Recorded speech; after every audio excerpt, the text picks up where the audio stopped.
하나님을 감사합니다. 우리를 도우시는 주의 그 능력이 오늘 이곳에 함께하는 것 믿습니다. 예수 그리스도는 어제나 오늘이나 영원토록 동일하시니라 하셨으니 그 능력으로 주님 이곳에 임하셔서 우리 각 사람 만져주실 것을 믿습니다. 주의 위로와 또 힘주심이 오늘 이 예배당을 떠날 때 우리 사랑하는 성도들의 마음과 그들의 삶에 임하기를 예수 그리스도의 이름으로 기도합니다. 아멘.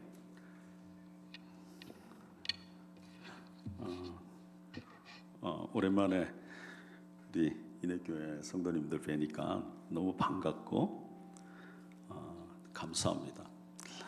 사실 여기 단에 올래 설 때마다 떨립니다. 그래서 주님께서 힘 주시기를 간절히 기도하고 올라왔습니다. 제가 우리 목사님 그 더 진해진 눈썹과 그리고 우리 장로님들이 희끗해진 그 흰머리들을 보니까 저만 늙어가는 게 아니구나 이런 생각이 들더라고요. 인해교회는 제 고향 교회입니다. 저는 젊은 날에 그 신앙의 열정 그리고 눈물, 콧물이 예배당 구석구석에 떨어져 있는 그런 곳입니다. 그때 참 휴지도 많이 썼습니다. 갚을 길은 없지만 그때를 생각하면 마음속에 정말 아려오는 게 있습니다. 저는 이 목사님에게 기도를 배웠습니다. 그 기도가 제 목회뿐 아니라 인생에서 얼마나 큰 힘이 되고 또 능력이 됐는지 모릅니다. 오늘 여기 앉아 계신 분들 가운데서 함께 그 기도로 성장하고 또 그 기도로 주님 주시는 은혜를 나눈 분들이 있죠. 감사하게 생각합니다. 우리 성령님께서 이 말씀에 은혜를 부어주셔서 부디 우리 복된 성도님들이 생명의 양식으로 그렇게 삼으시기를 예수님의 이름으로 간절히 바랍니다. 오늘 읽은 본문 23절에서 예수님은 귀신 들린 아이의 아버지에게 도전하십니다. 할 수 있거든이 무슨 말이냐? 믿는 자에게는 능치 못할 일이 없느니라. 그러자 24절에 귀신 들린 아이의 아버지가 예수님께 이렇게 소리를 칩니다. 내가 믿나이다. 나의 믿음 없는 것을 도와주소서. 이 아버지의 고백은 주님의 말씀을 정직하게 반응하는 그런 기도였습니다. 주님, 내가 믿겠습니다. 제발 믿을 수 있게 도와주십시오. 이 사람은 자신이 주님의 능력도 모르고 또 믿음도 약하다고 하는 사실을 수많은 그 군중들 앞에서 정직하게 고백하고 있습니다. 우리는 이 아버지의 고백이 중요한 이유를 마태복음 15장에서 유대인들의 믿음을 평가하시는 예수님의 말씀에서 찾을 수 있습니다. 마태복음 15장 7절에서 9절까지 말씀입니다. 외식하는 자들아, 이사야가 너에게 관하여 잘 예언하였도다. 일러스되 이 백성이 입술로는 나를 공경하되 마음은 내게서 멀도다. 사람이 계명으로 교훈을 삼아 가르치니 나를 헛되이 경배하는도다. 어느 시대나 그 시대에 사람들의 영적인 상태가 있습니다. 예수님은 3년간의 그 공생의 기간 동안에 유대 전역을 돌아다니시면서 내가 하나님의 백성이고 또 하나님을 잘 믿는다고 자부하는 그 유대인들의 영적인 상태를 파악하셨습니다. 그리고 그 결과가 유대가 바벨론에 멸망하기 직전의 상태와 똑같다는 결론을 내리셨습니다. 우리가 그 성경 마태복음 15장 7절에서 9절의 말씀을 보면 예수님이 그 얘기를 하고 계십니다. 외식하는 자들아, 이사야가 너희에 관하여 잘 예언하였도다. 일러스되 이 백성이 입술로는 나를 공경하되 마음은 내게서 멀도다. 사람의 계명으로 교훈을 삼아 가르치니 나를 헛되이 경배하는도다. 바로 우리 조금 전에 읽었던 그 말씀입니다. 너희는 하나님을 사랑하고 또 이웃을 사랑하라는 그 믿음의 본질을 버리고 비본질적인 육체의 그 형통함, 그것이 하나님이 주신 축복이라고 믿고 있구나. 그러면서도 하나님에 대해서는 더 이상 알려고도 하지 않고 겉으로는 믿음이 있는 채 포장하는구나. 이것이 예수님께서 파악하신 유대인들의 영적인 상태였습니다. 이 본문의 말씀은 9장 2절에서부터 시작해서 29절까지의 그 내용 중에 속해 있는 말씀입니다. 예수님께서 베드로, 야고보, 요한 이 세 명의 제자들을 데리고 변화산에 가셨습니다. 근데 그 변화산에 가신 그 기간 동안에 마침 그 9명의 제자들이 남은 그 상황에서 한 귀신 들린 아이를 데리고 그 아버지가 제자들을 찾아왔습니다. 그리고 데리고 와서 고쳐달라는 거예요. 9명의 제자들은 온갖 방법을 다 동원해서 이 귀신들을 쫓아내려고 애를 썼습니다. 예수의 이름으로 떠나가라. 예수의 이름으로 나가. 여러분, 우리가 많이 들었던 그런 죽기 사역의 그런 명령어죠. 그렇게 있는 힘을 다했지만 그 아이에게 달라붙어 있는 이 악귀는 꿈쩍도 하지 않았습니다. 시간이 점점 흐를수록 여기저기에서 의심하는 소리가 들려왔습니다. 뭐야? 가짜야? 아니, 예수님의 제자라면 스승에게 뭘 배웠나? 9명의 그 제자들이 아이와 그 아버지와 그리고 둘러싸인 사람들에게 자신의 약한 믿음을 적나라하게 보여주고 있는 겁니다. 우리 복되신 예수님께서는 12제자를 택하셔서 제자로 훈련하셨습니다. 마가복음 7장에 보면 예수님께서 12제자를 세우시고 자신과 함께 지내며 전도도 하고 귀신을 내쫓는 권능도 주셨다, 이렇게 분명하게 말씀하고 있습니다. 또 누가복음 10장에는 예수님께서 70명의 제자들을 둘씩 짝지어서 마을을 다니면서 전도도 하게 하고 또 제자들은 예수님의 그 실전적인 제자 훈련을 받았습니다. 그리고 그들이 전도를 마치고 예수님께 다시 돌아와서 흥분된 상태로 자기들이 사역한 그 결과를 보고했습니다. 주여, 주의 이름으로 귀신들도 우리에게 항복하다이다. 아마 제자들은 예수님께서 예수님에게 그 배운 그 경험을 토대로 자신들도 예수님의 이름으로 얼마든지 귀신을 쫓아낼 수 있다고 믿었던 것 같습니다. 그러나 귀신을 쫓아내는 그 지속적인 능력은 임명된 권위에서 나오는 것이 아닙니다. 제자들은 지속적인 그 능력이 하나님과의 친밀한 관계 속에서 나온다는 것을 잊어버렸습니다. 요한복음 11장에 죽은 나사로를 살리실 때 예수님은 이렇게 말씀하십니다. 예수께서 눈을 들어 우러러보시고 이르시되 아버지여, 내 말을 들으신 것을 감사하나이다. 항상 내 말을 들으시는 줄을 내가 알았나이다. 예수님은 나사로야 나오너라 그렇게 명령하기 전에 이미 하나님 아버지와의 그 친밀함 속에서 자신의 말이 이루어질 것을 아셨습니다. 예수님의 제자 훈련에는 기도는 필수 과목이었습니다. 그러나 제자들은 기적의 현장에 철저하게 그것이 하나님과의 친밀한 관계 속에서 이루어지는 역사라는 것, 그것을 몰랐습니다. 제자들은 기도가 친밀함을 위해 하나님과 사귐이라는 그런 생각을 못했던 거죠. 이것은 우리 주님과 친밀하지 않은 약한 믿음이 어떤 참담한 실패를 가져오는가를 말해주고 있습니다. 그런데 더 큰 문제는 약한 믿음은 전염성이 강하다는 겁니다. 그래서 더 약한 믿음을 만들어냅니다.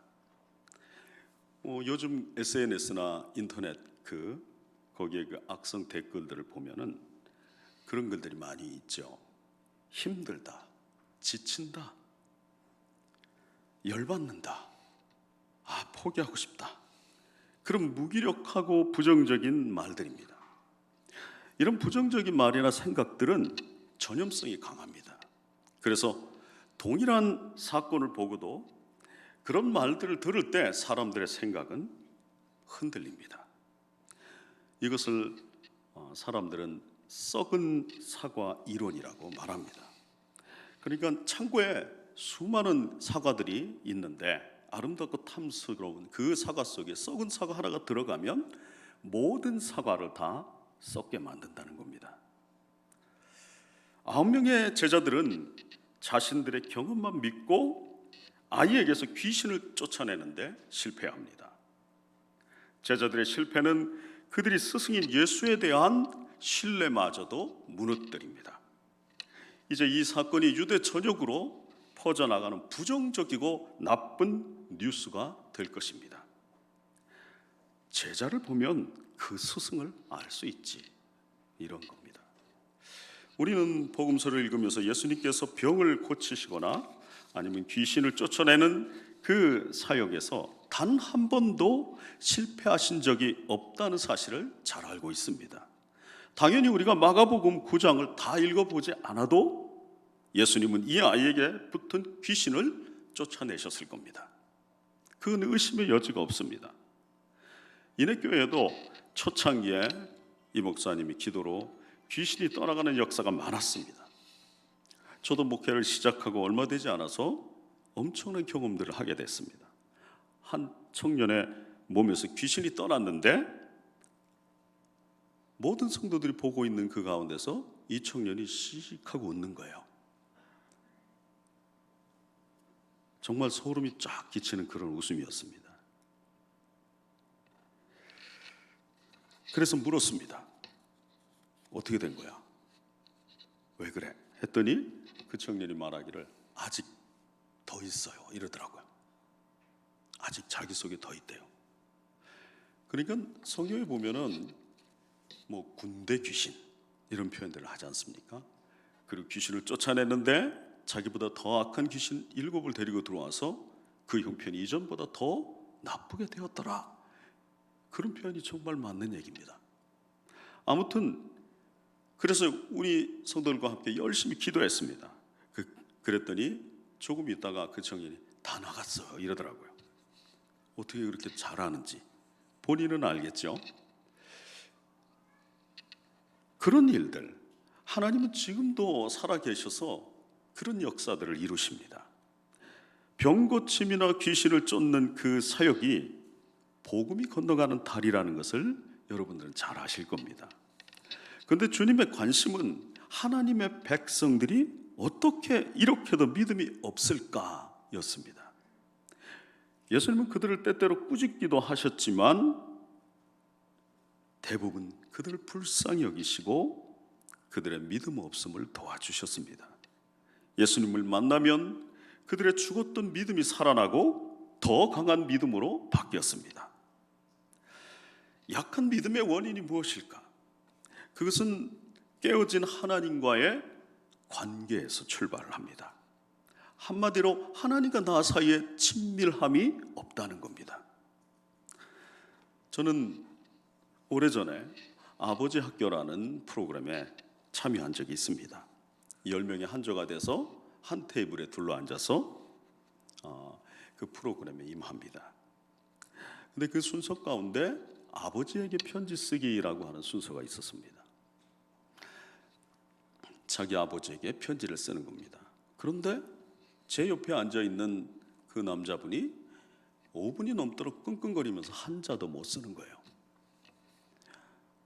주변에 보니까 주변에서도 글을 쑥쑥 써나가는 사람이 별로 없더라고요.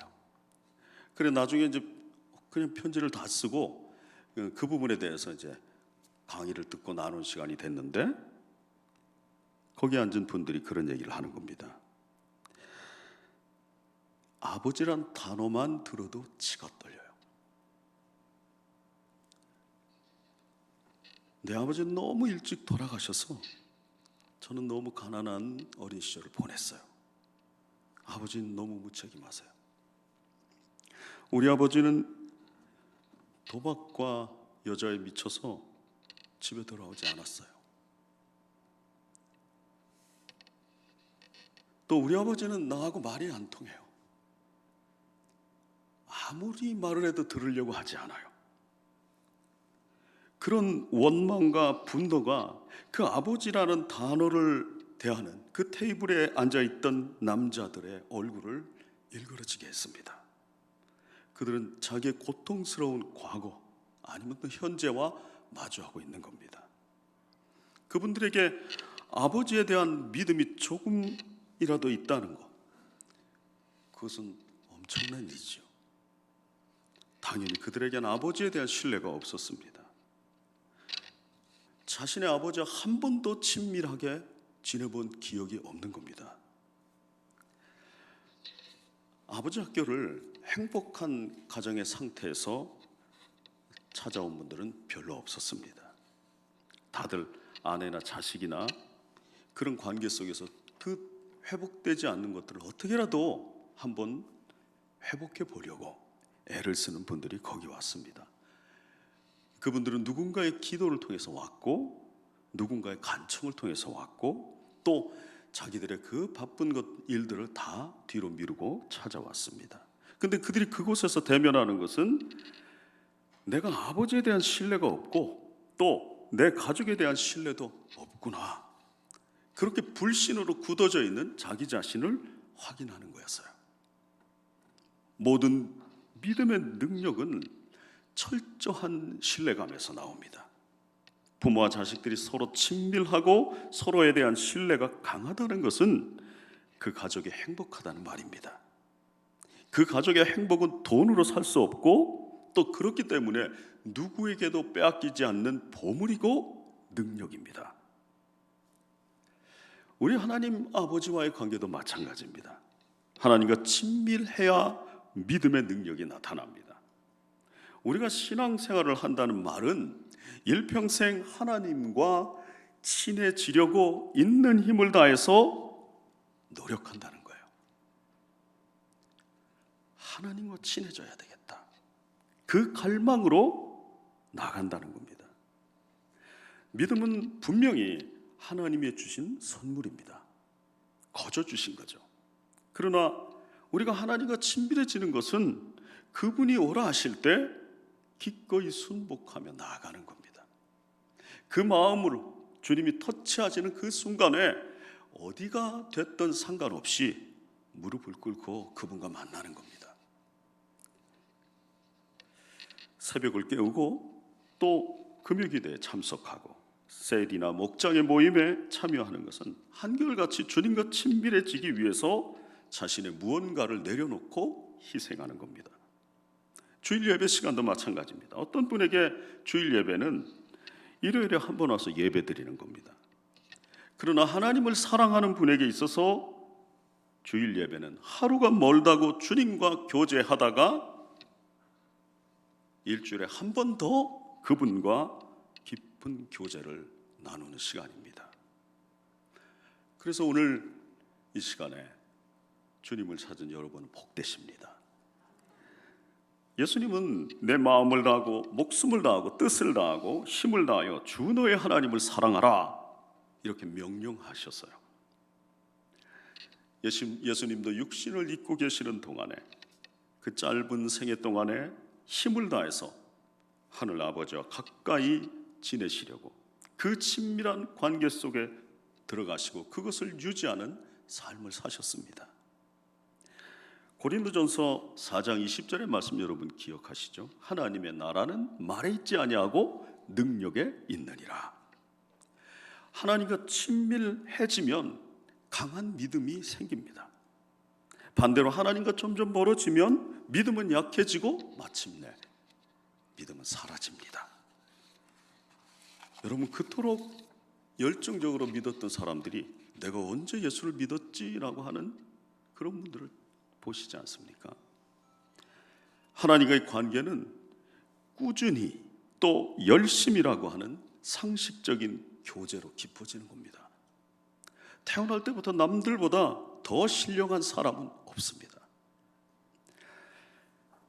주님은 약한 믿음의 치료 방법에 대해서 말씀하십니다. 예수님께서 아이에게 귀신을 쫓아내시고 또 아이의 아버지는 큰 믿음을 가지고 돌아갑니다. 그러자 이번에는 제자들이 자신들에게 무엇이 문제인지를 예수님께 묻습니다. 우리는 왜 그 귀신들을 쫓아내지 못했습니까? 그러자 예수님은 대답하십니다. 기도 외에 다른 것으로는 이런 유가 나갈 수 없느니라. 여러분 금식 해보셨지 않습니까? 어떤 분들은 금식한다는 그 순서가 돌아온다는 그때가 되면 이미 벌써 온몸에 힘이 빠지고 벌써부터 다리에 힘이 없어집니다. 금식을 하루, 이틀, 사흘, 나흘, 일주일을 하면 내가 사는 건지 또 죽어가고 있는지 잘 모릅니다. 육체에 대한 소망들이 사라집니다. 물론 개 중에는 이렇게 통닭이 머리에 떠오르고 이러는 분들도 있겠지만, 그러나 대부분 그 상황 속에서는 우린 육체적인 소망이 끊어집니다. 성도가 기도하지 않으면 믿음은 점점 약해지고 나중에 믿음은 사라집니다. 많은 사람들이 기도하는 시간을 어떻게 늘려야 하나 고민을 합니다. 내가 정해놓은 그 시간을 채우는 고행인가? 처음부터 끝까지 주시옵소서 하고 때를 쓰는 그런 생때 시간인가? 아니면 남보다 더 영적인 사람이라고 자부심을 얻게 하는 그런 수단인가? 만약 그런 기도를 한다면은 아무리 많이 해도 하나님과 다정해지지 않습니다. 기도는 하나님과 소통하는 기쁨입니다. 소통은 친밀감을 만들고 친밀감은 강한 신뢰와 믿음의 능력을 만듭니다. 결국 우리의 모든 능력은 주님과 다정하게 지내는 데서 나오는 겁니다.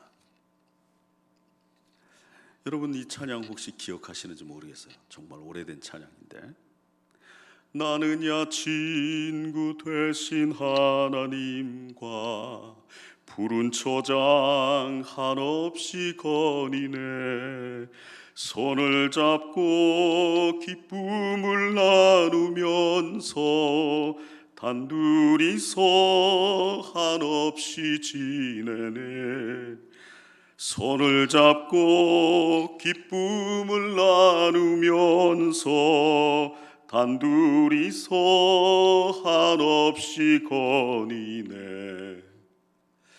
저는 처음 이 찬양을 들었을 때 하나님이 인격적인 분이시구나, 하나님이 정말 나와 개인적으로 교제하길 원하시는구나, 그것을 깨달았습니다. 이런 찬양이 없었어요.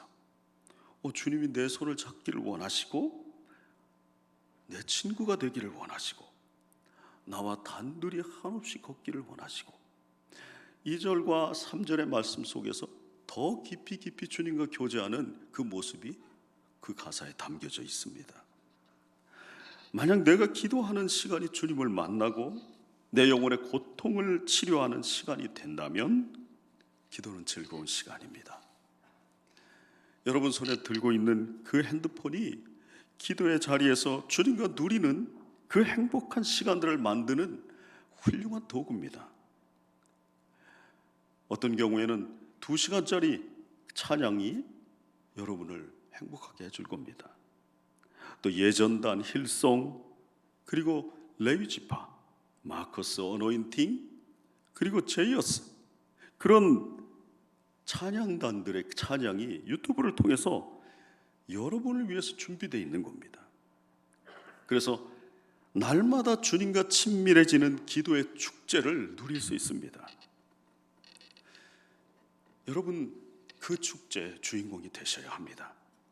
예수님은 억지로 기도하지 않으셨습니다. 그저 피곤한 몸을 이끌고 죽을 힘을 다해서 고행을 마다하지 않는 그런 기도를 하신 분이 아닙니다. 주님은 기도의 자리에서 친밀하신 하나님을 만났습니다. 그 만남이 너무도 좋아서 밤이 맞도록 함께 계셨습니다. 예수님은 당신이 경험한 하나님 아버지, 그분과의 친밀한 교제 속에서의 그 기쁨을 제자들도 가질 수 있도록 특별한 기도를 하셨어요. 그것이 요한복음 17장 21절의 말씀입니다. 아버지께서 내 안에 계시고 내가 아버지 안에 있는 것 같이 그들도 하나가 되어 우리 안에 있게 하여 주십시오. 주님, 나의 제자들이 아버지와 내가 친밀함 같이 그렇게 주님과 친밀하게 지내게 해 주십시오. 그렇게 주님은 기도하신 겁니다. 우리 마음속에 주님을 향한 그 사랑, 그리고 그 참된 믿음은 하나님이 능력이 한없다는 것을 깨닫게 합니다. 그분을 제한하지 않습니다. 우리는 우리의 약한 믿음과 또 무력함을 정직하게 하나님께 고백해야 합니다. 세상 사람들은 달리다 못해 뛰는데 그 뒤처짐을 두려워하고 있다고 하는 고백도 해야 합니다. 하나님, 제 자식들이 집 한 채 없이 사는 것 저는 너무 속상합니다. 그렇게 주님 앞에 탄식하면서 기도해야 합니다. 주님에게 못할 말이 어디 있겠습니까? 주님께서 이 세상의 나그네 길이라고 하는 그 선명한 그 말씀을 여러분의 영혼에 새겨주실 때까지 기도의 자리에서 울고 불고 소리쳐야 됩니다. 우리 좋으신 주님께서 귀신 들린 아이의 아버지의 그 연약한 믿음을 도와주셨습니다. 그 복되신 주님께서 여러분의 믿음을 도와주시고 세상의 어떤 풍문에도 흔들리지 않고 주님을 바라볼 때 주님께서 여러분을 그 사랑하심으로 주시는 위로와 소망과 때를 따라 돕는 은혜를 경험하게 해주실 것입니다. 기도하겠습니다.